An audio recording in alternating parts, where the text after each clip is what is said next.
바로 내가 김창옥이다. 김창옥 선생님의 사칭범이 있다는 사연이 도착을 했습니다. 읽어드릴게요. 제 남편은 도봉구 김창옥입니다. 매일 김창옥 선생님한테 빙의해서 주변 사람들의 부부, 직장, 가족에 대한 모든 고민을 다 들어주는 남편. 하지만 아내인 제 고민은 나 몰라라 한다는 겁니다. 밖에서만 김창옥이 되는 이 사칭범 잡아가 주세요. 라고 사연이 도착했습니다. 도봉구 김창옥. 네, 얼마나 누구를 그렇게 가르치셨는지 네. 찾아보겠습니다. 어디 계십니까? 바로 앞에. 네, 아주 용기 내서 제보해 주셔서 감사드립니다. 지금 남편분 말고 한 분이 더 오셨거든요. 혹시 관계가 어떻게 되실까요? 저희 남편이고요. 저희 시아버지입니다. 아, 시아버님이시구나. 하필이면 의자도 좁은데 지금 3명이서. 네. 자, 일단 도봉구 김창옥은 대체 누가 지은 별명일까요? 저희 부부가 평소에도 김창욱 쇼를 되게 자주 보는데요. TV를 볼 때마다 남편이 나도 김창욱 선생님만큼 상담 잘할 수 있을 것 같은데. 나도 진짜 친구들 상담 잘해주는데. 이러면서 본인 스스로 지은 별명입니다.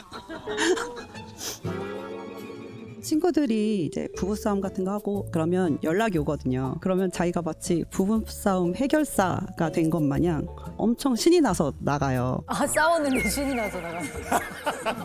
자기가 상담을 해주고 싶은 기쁨이 있나 봐요. 근데 또 술은 또 못해요.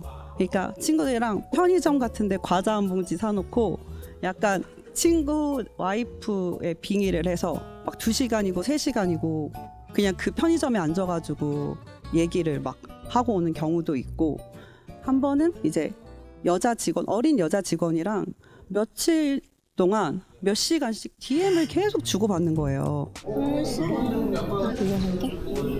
이거는 좀 약간 자꾸 DM 하니까 저는 바람 피는 거 아니야? 약간 신경이 쓰이잖아요. 근데 제가 막 이렇게 물어봐도 자기는 난 떳떳해, 당당해 이러면서 내용을 하나도 안 알려주고. 그렇죠. 이거 충분히 오해할 만한데요. 의심은 증폭되고. 네. 그래서 한 번은 제가 몰래 핸드폰을 훔쳐봐야겠다 이렇게 생각을 하고 대기를 하고 있었어요. 근데 이미 남편은 제가 그럴 거라는 걸 예상했었나 봐요. 퇴근할 때 다 삭제를 하고 들어오는 거예요. 그래서 그것 때문에 되게 많이 싸웠어요? 싸웠었는데 나중에 알고 보니까 다행히 바람은 아니었고, 사회 초년생의 이제 진로 그리고 부모님과의 불화 이런 거를 상담해 주는 거였는데, 나름 상담해 준 사람의 비밀을 지켜줘야 된다고. 그러니까 상담하신 분의 내용을 지켜줘야 된다. 네. 그러면서 저한테 안 알려주고. 지 비밀을 지키려고 했던 건 아닐까요? 아니겠죠. 이게 이제 의사로 따지면 지금 불법 시술이거든요. 네, 편의점 앞에서 자격증이 지금 없는 상태에서 시술을 들어갔단 말이죠. 이게 사실 좀 모르는 게 약이라고 별 내용이 없어도 어떤 기호 하나에도 그렇죠. 다르게 해석을 그렇죠. 이게 저도 대화가 좋지 문자는 점점점이 몇 개냐에 따라 또 이게 해석하는 게 달라지니까 저는 그거를 그냥 차단하고 그냥 욕을 먹겠다. 혹시나 오해가 있을까 봐. 어차피 욕을 먹으니까 보여주나 안 보여주나. 그래서 그냥 지우고 다른 상상 안 들어가게 욕을 먹으려고 저는 이제 그걸 다 지우고 한 거죠. 근데 정작 아내의 고민을 안 들어준다고. 그러니까 고민을 안 들어주는, 그러니까 대답이 항상 단답형. 저희가 자녀가 둘이 있는데 5년 터울이에요. 근데 제가 첫째 낳고 거의 둘째 낳는 5년 동안 한 번도 자유부인을 해본 적이 없거든요. 그러니까 계속 집에서 아기만 보고 혼자서 어디 나가본 적이 없어요. 근데 이제 둘째 낳고 이제 애가 둘이 되니까 너무 힘든 거예요. 그래서 나 약간 산후우울증이 온 것 같다. 좀 힘들다. 그때 얘기했더니 남편이 다른 사람들한테는 그렇게 막 와이프 빙의해서 막 얘기를 해줬잖아요. 근데 저한테는 기분 탓이라고. 우울하다고 생각하니까 우울한 거지. 우울하지 않다고 생각하면 좋아지는 거야. 우울하다고 생각하니까 계속 힘든 거야. 네, 그런 게 좀 서운하긴 하더라고요.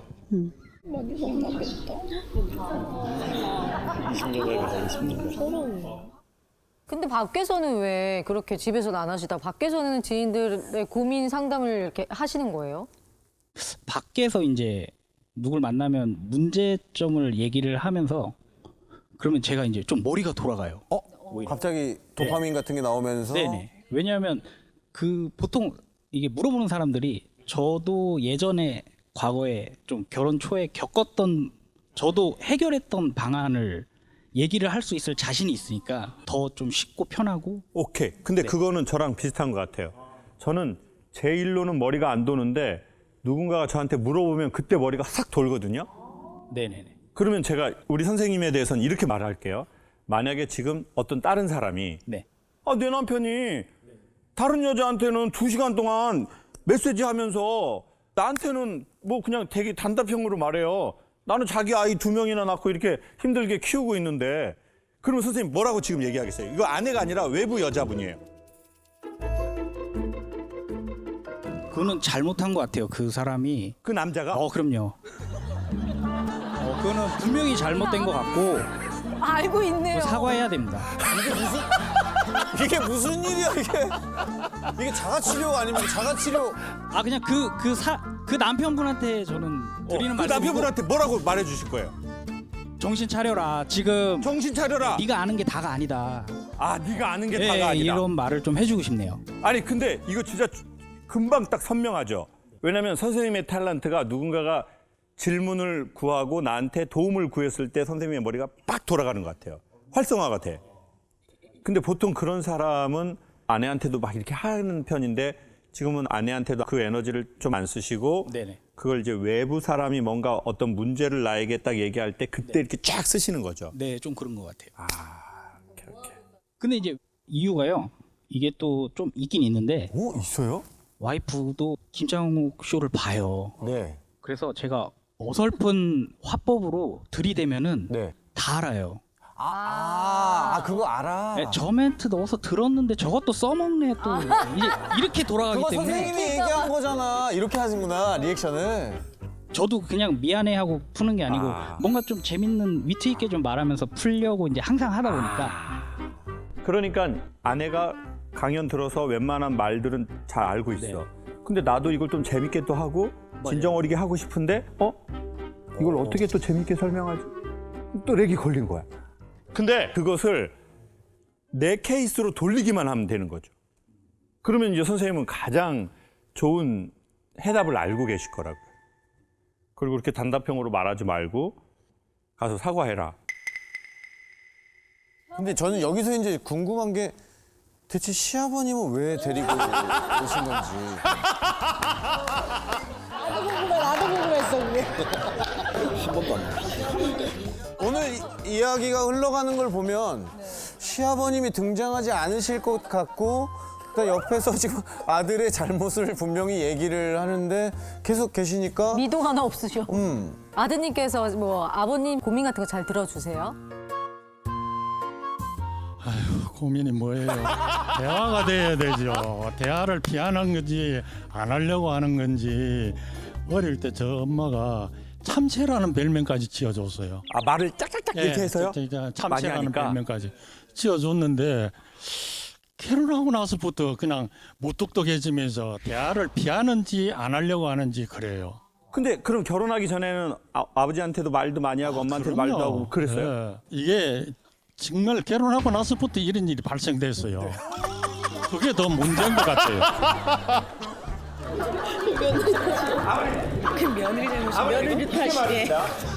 그래서 이 법적으로는 아들로 등재가 돼 있어요. 그런데 제가 볼 법적으로 돼 때 있지만 아들이 굉장히 의심스러워요. 이 정말 아들이 맞는지. 아버님이 많이 서운하셨네. 제일 서운할 때가 언제세요? 요 근래에 핸드폰에 스팸 문자가 왔어요. 그래 아들한테 이 스팸 문자가 어떻게 된 건지 한번 확인해 봐 달라고 그러니까 아빠고 신경 쓰지 마. 지워버려. 관심만 쓰면 안 돼. 그러는 거예요. 그래서 그런 거라면은 좀 더 상세하게 설명을 해주면서 하면은 내가 나이가 있더라도 그런 정도는 내가 만질 수 있는데 그러면서 전화를 탁 끊어버리니까 굉장히 무시하는 것도 같고 얘가 굉장히 서운했어요. 저하고는 대화 자체를 안 하려고 그래요. 일단 아버님이 지금 기력이 조금 있으실 때 네. 아버지에게 빠따를 맞아라. 지금 또 맞으면 제가 어렸을 많이 맞았어요? 때는 자꾸 부정하시는데 아. 이게 가해자는 기억을 못 하더라고요.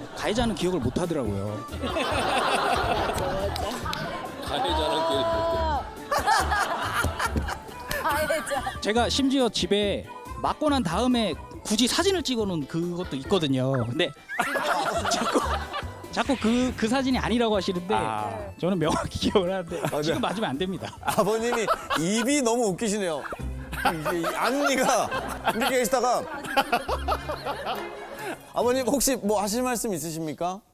젊을 때 그 애한테 좀 과격하게 한 것처럼 얘기를 하는데 그런 일 절대 없었어요. 상반된 얘기죠. 가해자 맞네, 가해자. 그럼 그 증거 사진들은 뭐예요? 증거 사진들. 증거 사진 그거 다 조작된 거예요. 아버지를 완전히 이상하게 얘기를 해가지고 뭐 증거 사진까지 있다 그러니까 저 두 분 DNA 확인 좀 해주세요. 아니 제가 보기에는 우리 아드님의 이 혀가 아버님으로부터 온 게 확실합니다. 이게 아주 DNA가 일치하고요. 맞죠, 아드님? 네, 좀 있습니다. 네.